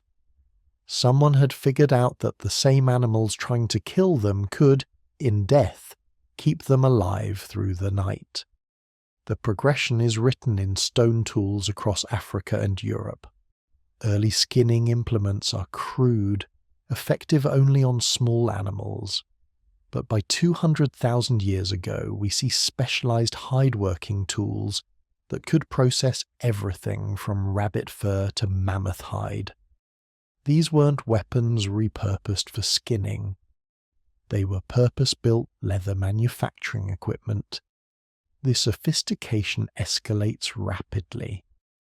At sites across Europe, archaeologists find evidence of hide preparation that would impress modern tanners, scraping tools designed to remove fat without damaging the skin, smoking apparatus that preserved pelts for months, even early chemical processing using plant tannins and animal brains to create supple, waterproof leather.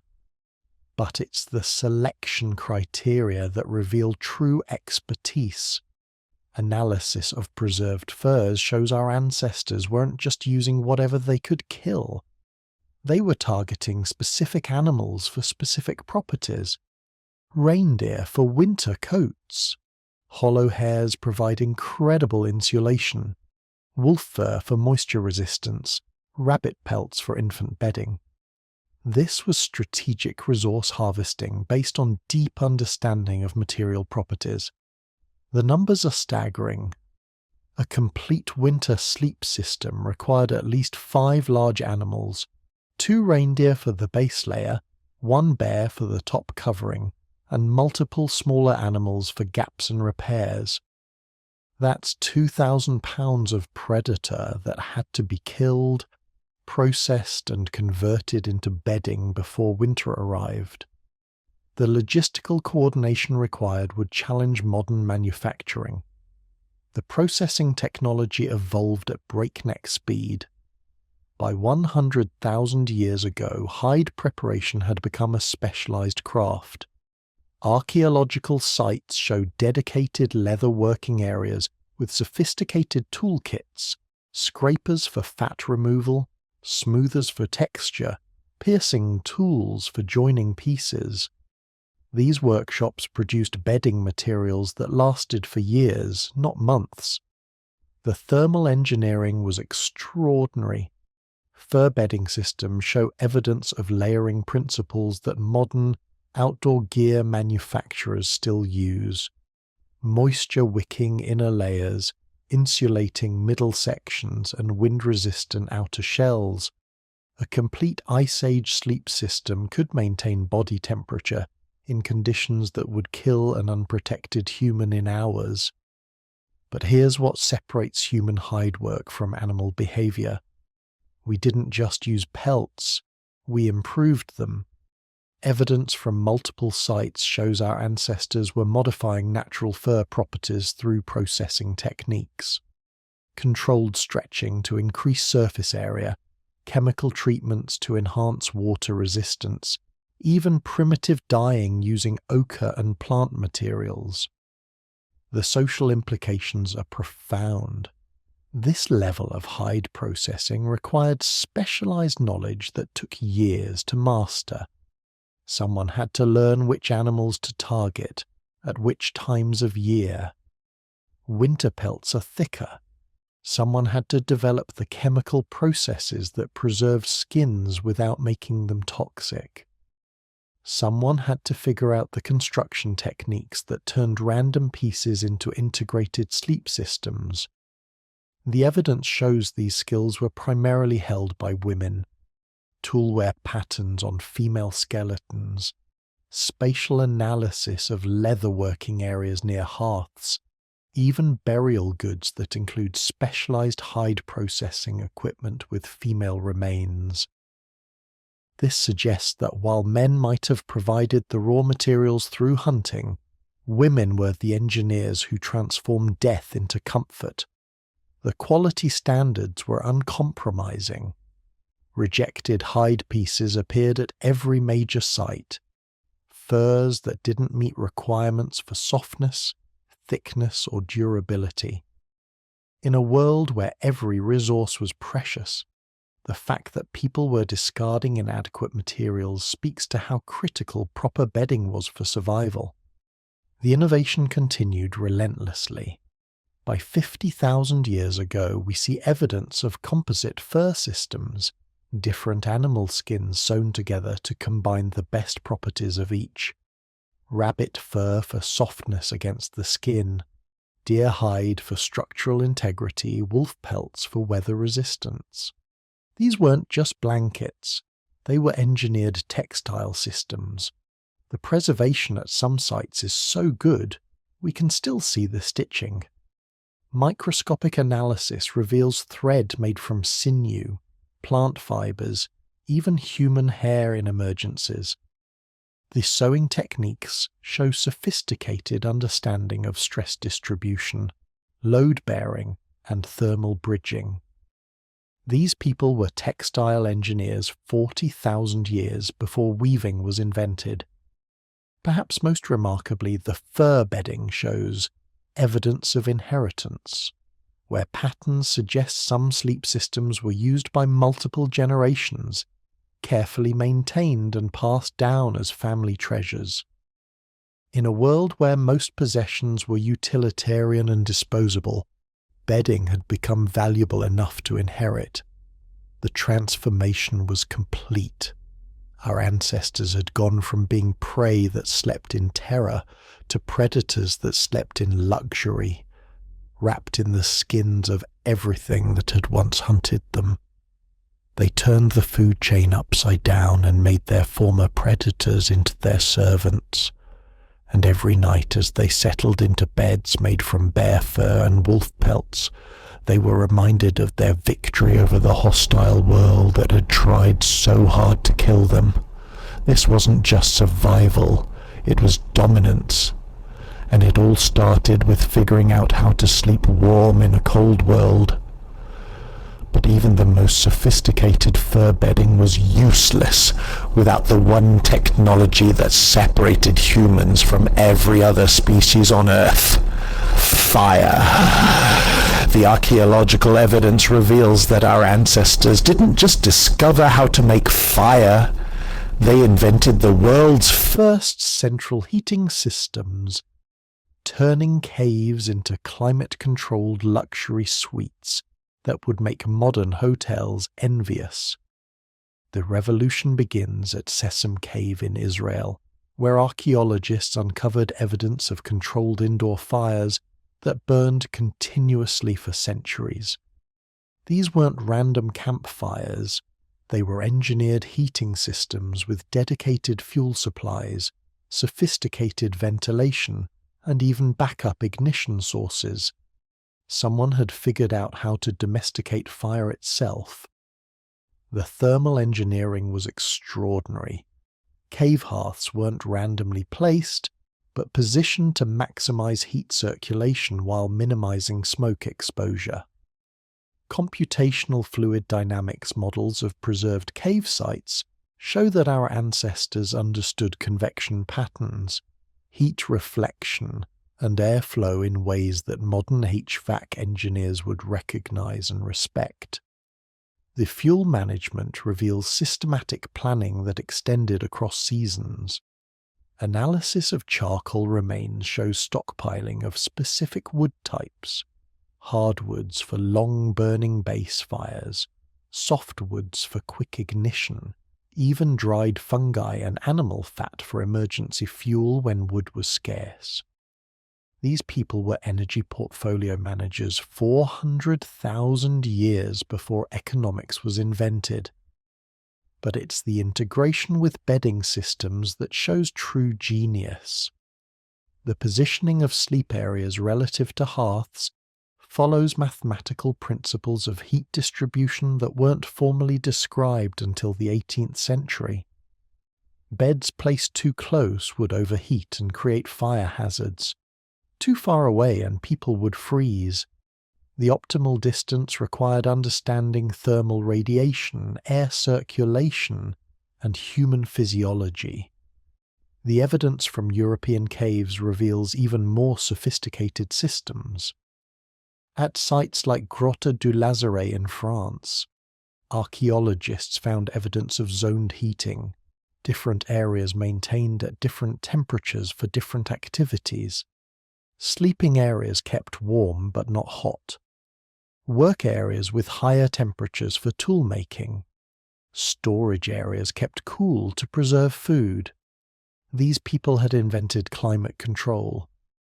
The maintenance systems were incredibly sophisticated.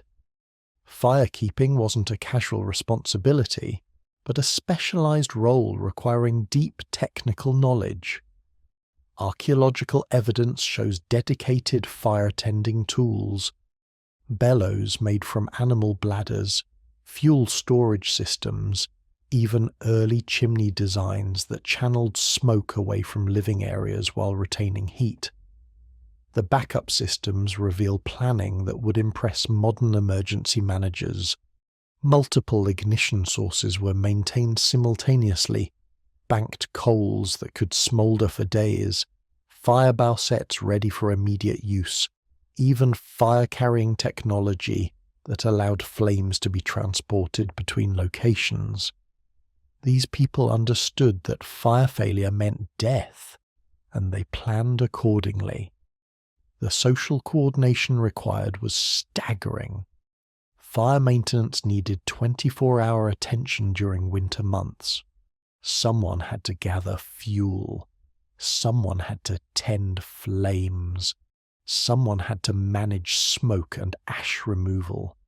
This level of coordination required social structures, role specialization, and communication systems that went far beyond simple survival groups. The innovation never stopped. By 100,000 years ago, we see evidence of advanced fire technology that wouldn't be reinvented until medieval times. Controlled draft systems that regulated flame intensity, heat banking techniques that stored thermal energy in stones, even primitive fire-resistant materials that protected bedding from sparks and embers. The psychological impact was as important as the physical benefits. Fire transformed night from a time of terror into a time of safety and productivity.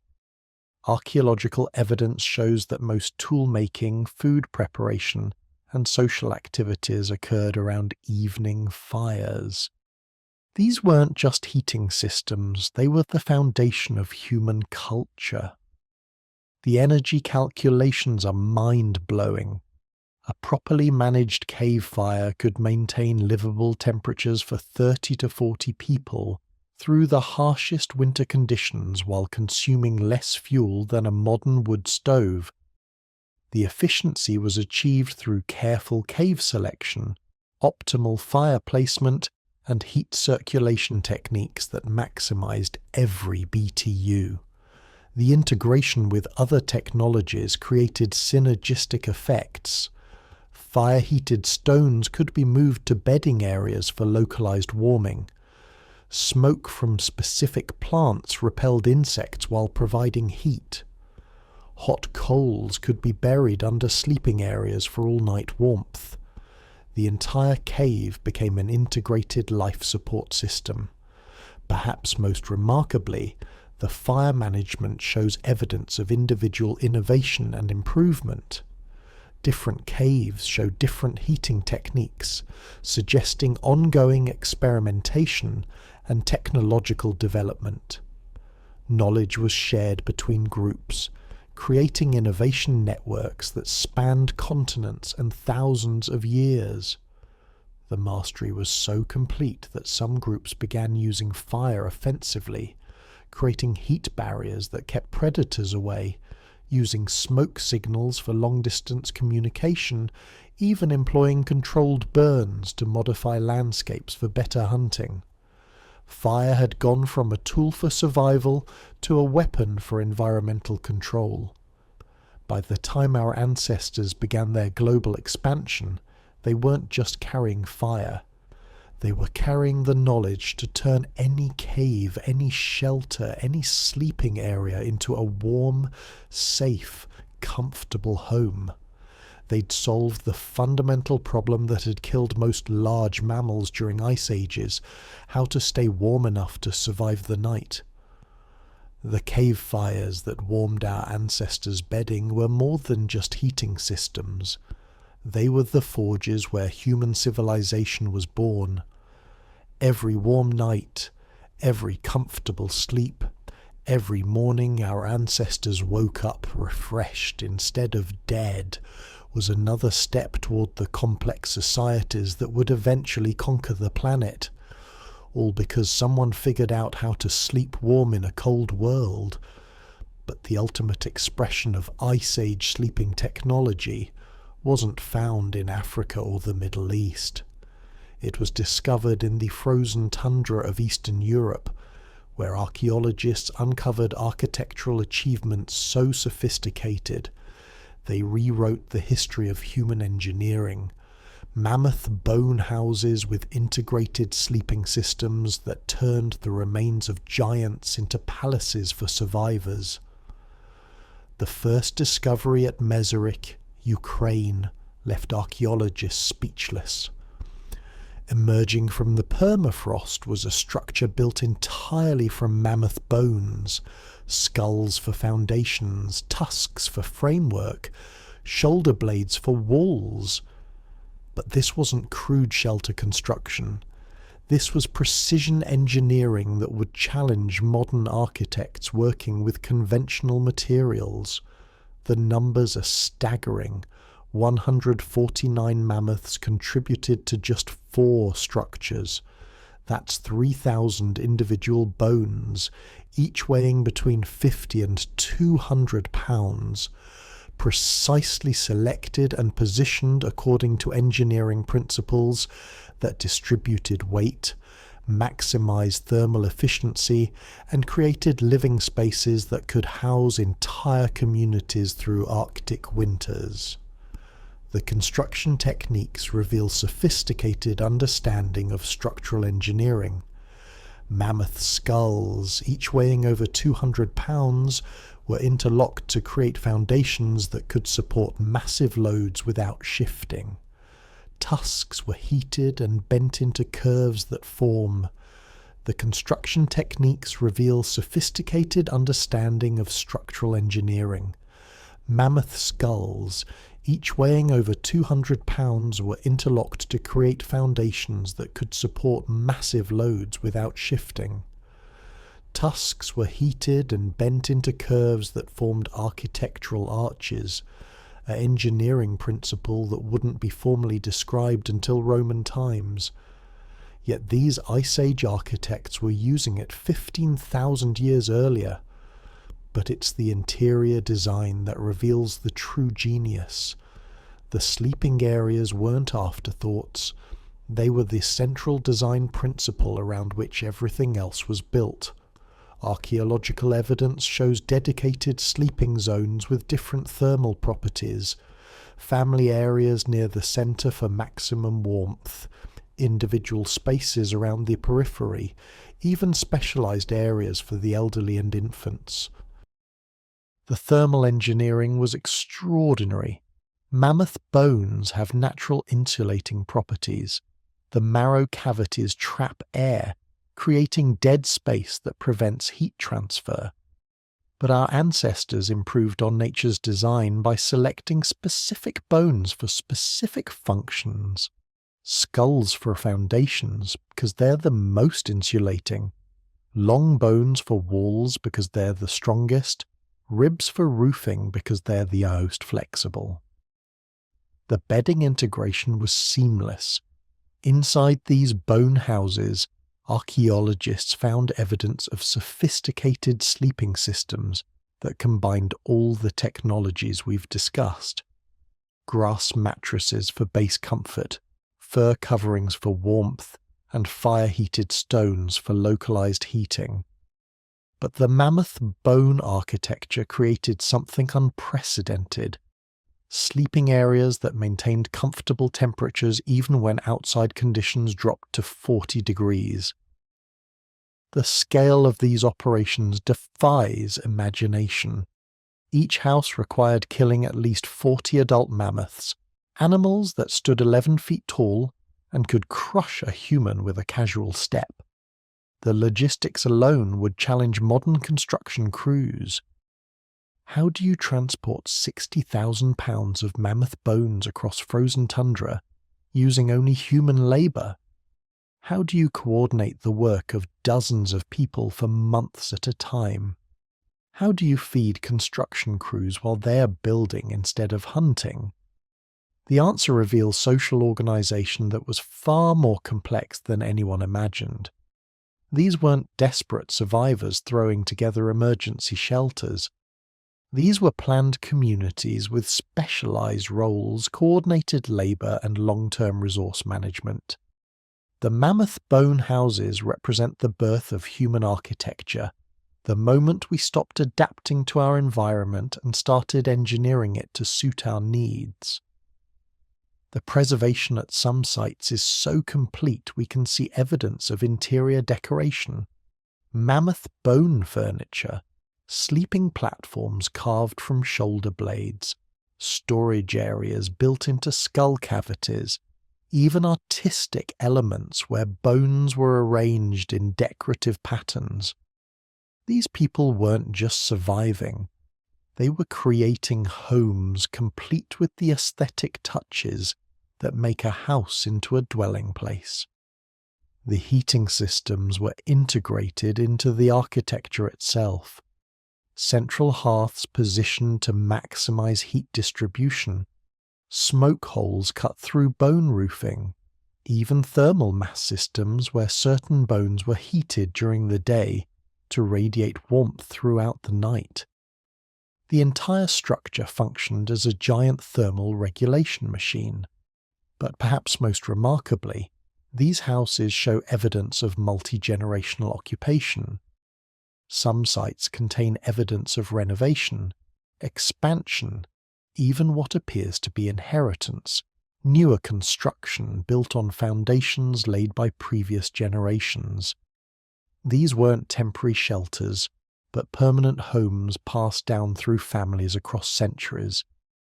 The site at Kostenki reveals the ultimate achievement, an entire village of mammoth bone houses, each with specialized functions, sleeping houses for families, workshop houses for tool making, storage houses for food preservation. This wasn't just architecture, it was urban planning 20,000 years before cities were supposed to exist. The psychological impact must have been profound. Imagine sleeping inside the bones of the giants that once terrorized your ancestors. Every night surrounded by mammoth skulls and ribs, our ancestors were reminded of their victory over forces that had seemed invincible. They'd gone from hiding from mammoths to living inside them, the ultimate expression of human dominance over nature. The acoustic properties were carefully considered. Mammoth bone chambers have natural resonance that amplifies sound. But the interior arrangements show evidence of acoustic engineering. Sleeping areas positioned to minimize noise transmission. Common areas designed to enhance communication. These people understood that comfortable living required not just physical comfort, but acoustic comfort. The environmental control extended beyond heating. Ventilation systems built into bone arrangements provided fresh air without creating drafts. Drainage systems prevented moisture buildup that could cause hypothermia. Even humidity control, certain bone arrangements that prevented the air from becoming too dry or too moist for comfortable breathing. The maintenance systems reveal long-term thinking that spanned seasons and years. Bone replacement schedules for elements that weathered over time, structural reinforcement added as buildings aged, even preventive maintenance, evidence of regular inspection. And now that the ice had melted and the giants were gone, humanity faced a new challenge, remembering what they had destroyed. The old stories weren't enough anymore. Cave paintings could capture the mammoth's tusks, the bear's claws, but they couldn't preserve the thunder of 10,000 hooves across the tundra. They couldn't hold the sound of the last mammoth's trumpet echoing across empty valleys, so our ancestors did something revolutionary. They turned their trauma into technology. The invention of complex language wasn't just about communication, it was about preservation. Every grammatical structure, every verb tense, every way we have of describing time and causation emerged from the desperate need to pass down the memory of what we'd lost. Future tense exists because someone needed to warn their children about consequences they'd never see. Past perfect emerged because someone had to explain how the world used to be full of giants. Doctor. The deepest roots of human language are planted in extinction guilt. But language alone wasn't enough. The survivors needed institutions, systems that could carry forward not just the memory of giants, but the lesson of what happens when intelligence meets ecosystem. The first religions weren't worship of invisible gods. They were elaborate apology systems for visible absences. Archaeological evidence from Göbekli Tepe in Turkey shows something unprecedented. The world's first monumental architecture built by hunter-gatherers 11,500 years ago. But look closer at the carvings. Every pillar depicts the same theme. Humans surrounded by animals they'd driven extinct. This wasn't celebration. It was memorial architecture. The first temple was a gilt cathedral. The agricultural revolution that followed wasn't just about growing food. It was about growing forgiveness. If you could make the land produce, if you could create abundance from scarcity, maybe you could atone for what you'd taken. Every furrow was penance, every harvest a prayer for redemption. Cities emerged from the same psychological need. When you've emptied the world of everything magnificent, you have to build magnificence yourself. The first ziggurats weren't reaching toward gods. They were trying to replace the giants whose absence made the horizon feel too flat, too empty, too human. Even our concept of time changed. Before the extinctions, human societies lived in cyclical time. Seasons returned, herds migrated, everything came back. After the giants fell, we invented linear time, history with a beginning, middle, and end, progress towards something better, because the past was unbearable to revisit. The psychological transformation was complete. We became the first species that knew it was alone. Every human innovation since, art, music, literature, science, space exploration, has been an attempt to fill the giant-shaped hole in our psyche. We've been trying to become worthy of the empty world we inherited. But here's the twist that paleopsychologists are just beginning to understand. The guilt was adaptive. Societies that developed elaborate systems for remembering and mourning their ecological crimes became the most innovative, the most successful, the most driven to transcend their origins. The shame of killing giants made us giants ourselves. Modern humans still carry this in our neural architecture. Why do children love dinosaurs? Because we're hardwired to mourn giant reptiles we never met. Why do we cry at movies about extinct species?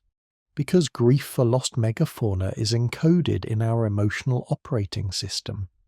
Why do we build skyscrapers, write symphonies, launch rockets toward the stars? Because we're still trying to prove we deserve the planet we emptied.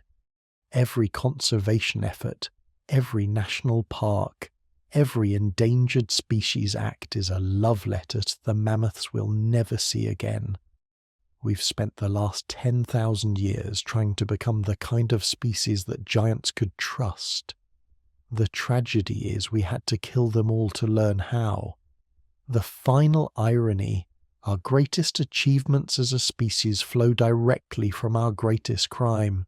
The guilt that built civilization, the shame that sparked innovation, the desperate need to become worthy of forgiveness from creatures that can no longer grant it. We are the children of extinction, raised by regret, educated by absence. Every human alive today is the descendant of survivors who carried forward not just genes but grief, not just tools but trauma, not just stories, but the terrible knowledge that intelligence without wisdom leads to emptiness. The giants are gone, but their ghosts built everything we call human. We live in monuments to their memory, speak languages shaped by their absence, and dream of futures where we might finally deserve the trust we betrayed. 30,000 years later, we're still writing that apology letter. Still trying to fill a mammoth-shaped hole in our souls, still searching for redemption in a world we made too small for anything but us. The Ice Age ended, but the Guilt Age has just begun. And perhaps that's exactly as it should be. Perhaps the weight of what we've done is what keeps us reaching toward what we might become. In the end, we didn't just survive the Ice Age. We survived becoming the only species that knows what it means to be alone with the consequences of its intelligence. And from that terrible knowledge, we built everything beautiful about being human. The mammoths would probably forgive us by now. Looking at these reference transcripts, I can see the specific tone, flow, vocabulary, and vernacular I should emulate. Here's part 3 of the script. But here's where the archaeological record gets absolutely mind-blowing. While Hollywood keeps pushing this image of primitive cave people huddled around pathetic fires, shivering in animal skins, the reality uncovered at sites like Sibidu Cave in South Africa rewrites everything we thought we knew about Ice Age survival. We're not talking about desperate scrounging for warmth. We're talking about prehistoric engineering that would make modern camping enthusiasts look like rank amateurs. Picture this. 77,000 years ago, someone designed the world's first luxury mattress system. Not a pile of random leaves thrown on cold stone. A deliberately engineered sleep surface consisting of at least 15 layers of carefully selected materials. Sedge grass formed the foundation, chosen specifically for its structural properties. On top, leaves from Cryptocarya woodii, selected not randomly, but because when crushed, these leaves emit chemical compounds that repel insects. This wasn't luck. This was sophisticated material science applied to bedroom design. The numbers are staggering. These prehistoric mattresses measured up to 22 square feet, large enough for an entire family. At an estimated 12 inches thick, they provided comfort that would rival expensive modern bedding. But here's the kicker. This wasn't a one-time innovation. Archaeological evidence shows mat-making continued at this site for 40,000 years. 40,000 years! That's longer than all of recorded human history. Think about what that means. Generation after generation refined these techniques, passing down knowledge of which grasses provided the best support, which leaves offered superior insect protection, how to layer materials for optimal comfort and durability. This was a sleeping technology so successful it outlasted entire ice ages. But Sibudu Cave was just the beginning. At Border Cave, also in South Africa, researchers discovered evidence of an even more sophisticated sleep system dating back 200,000 years. Here's where it gets really wild. These ancient humans weren't just building comfortable beds, they were creating integrated pest management systems that would impress modern exterminators. The genius was in the ash. They'd deliberately burn old bedding, then spread the ash across sleeping areas before laying down fresh grass bundles. Why? Because ash blocks insects' breathing apparatus and eventually dehydrates them. It's a completely natural, non-toxic pesticide that required zero chemistry knowledge, but produced pharmaceutical-grade results. They'd literally figured out how to sleep bug-free in caves teeming with parasites, and they weren't stopping there. On top of the ash layers, they'd place bundles of Tarchonanthus camphor bush, whose aromatic properties created an additional barrier against crawling insects. This plant is still used for insect control in rural East Africa today. Our ancestors had discovered what took modern science centuries to understand. The evidence. Oh, the sophistication doesn't end with materials.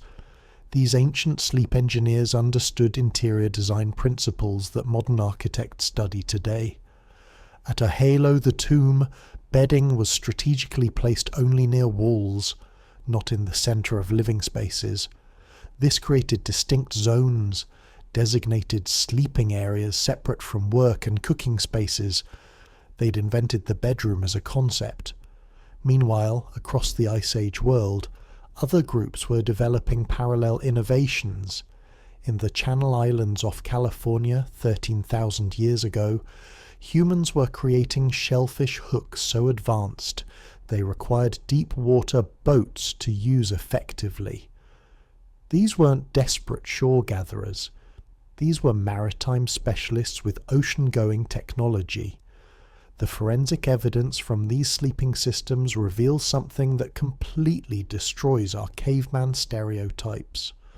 Microscopic analysis shows debris from stone tool manufacture mixed with grass remains in bedding areas.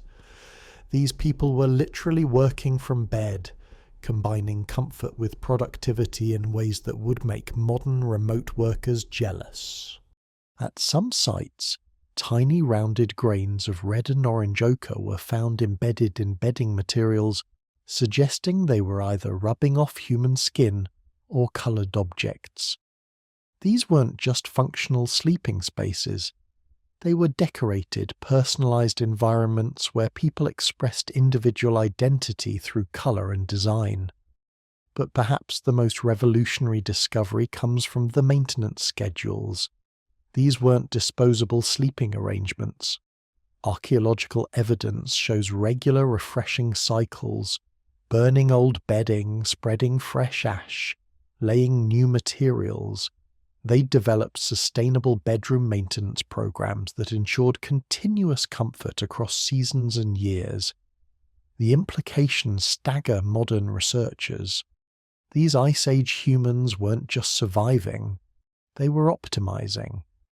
They understood that quality sleep was essential for cognitive function, immune system health, and overall survival. While we struggle with sleep hygiene using pharmaceutical aids and expensive mattress technology, they'd solved the same problems using only natural materials and accumulated wisdom.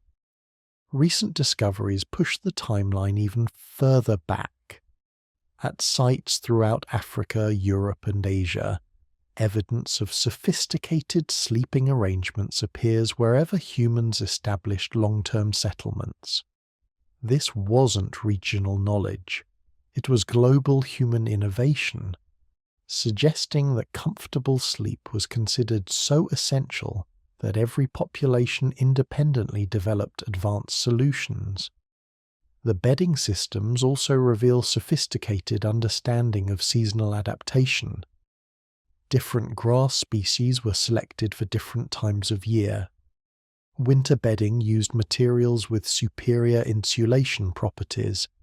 Summer arrangements prioritized airflow and cooling. They'd essentially invented the seasonal bedroom makeover 50,000 years before interior design magazines. What emerges from this archaeological evidence isn't primitive survival, but prehistoric luxury. These Ice Age humans had solved the fundamental challenge of comfortable sleep using only materials available in nature. They'd created bedding systems so effective that the basic principles, natural materials, layered construction, integrated pest control remain unchanged in traditional cultures today.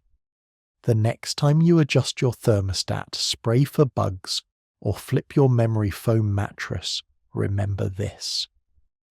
Every innovation you consider the modern was first developed by humans who had nothing but their intelligence, observation skills, and determination to sleep comfortably. They didn't just survive the Ice Age, they slept through it in luxury that would make 5-star hotels envious, and this was just their bedrooms. Looking at the reference videos, I can see their engaging conversational tone with strong hooks, personal stories, and practical insights. Here's part 4 of the Cavemen sleeping series, part 4, the Ice Age bedroom revolution. But here's where it gets absolutely wild. While we've been talking about basic survival bedding, our ancestors were about to pull off something that would make modern interior designers weep with envy. They were about to invent the world's first climate-controlled bedroom, and they did it 40,000 years ago with nothing but mammoth bones and sheer human ingenuity. Picture this. You're standing in what will one day become Ukraine, but right now it's a frozen wasteland where the wind hits -40 and your breath turns to ice crystals before it leaves your mouth. Any normal human would be dead in minutes, but these aren't normal humans. These are the Gravettian people, and they're about to revolutionize what it means to sleep in comfort.